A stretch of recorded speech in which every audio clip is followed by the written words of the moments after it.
開心講故事時間到啦！今日要講嘅故事係《反斗奇兵》第2集。從前有個叫胡迪嘅牛仔公仔，胡迪係屬於一個叫安仔嘅男孩子。佢哋喺安仔嘅房入邊住得好開心。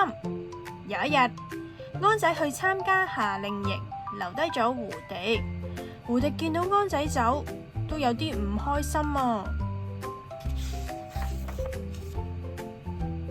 當安仔唔喺度嘅時候，佢媽咪搞咗個二手車房義賣。胡迪唔小心跌咗入去一箱準備賣出去嘅物品。有一個男人就問：呢隻公仔幾多錢啊？當安仔媽咪話胡迪係非賣品嘅時候，呢個男人竟然偷走咗胡迪啊！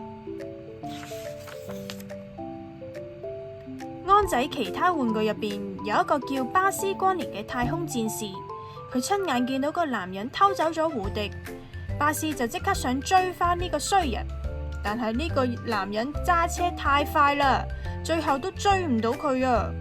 到底有邊個想偷走胡迪呢？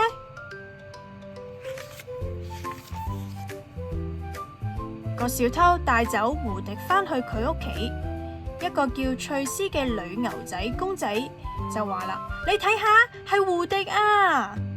胡迪就一頭霧水就問啦：你點會知道我個名噶？翠絲跟住就話啦：周圍嘅人都知你叫咩名啦。之後佢就播咗一套好舊嘅電視節目俾胡迪睇。原來胡迪係呢個節目入邊嘅主角，而翠絲、礦工彼得，仲有一個叫紅心嘅馬，都係佢喺胡迪牛仔 show 入邊嘅好拍檔。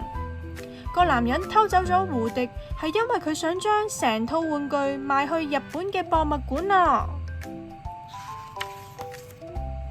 喺呢個時候，巴斯終於查到邊個想偷走胡迪啦。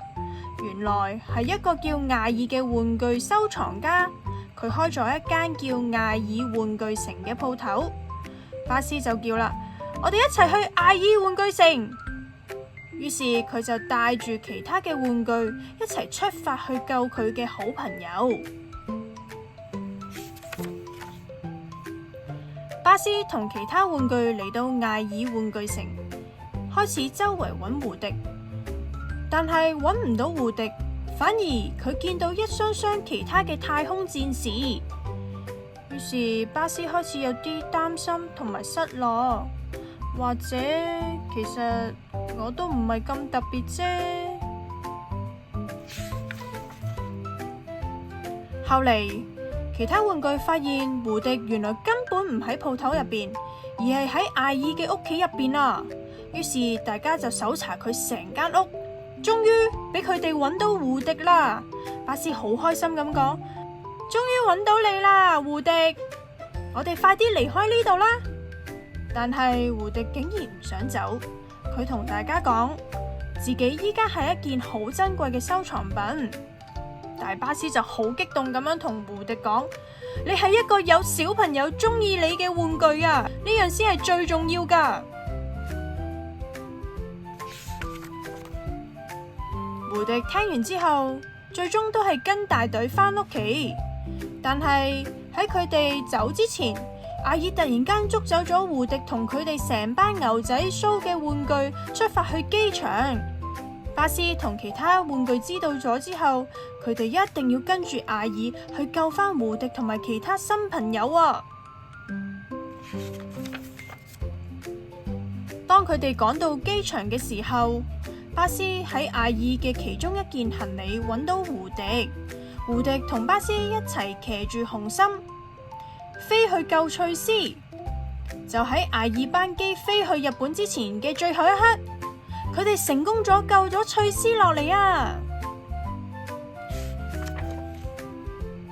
返到安仔間房，每個人都平平安安，好開心。不過翠絲就開始有啲擔心，驚安仔會唔會唔中意佢。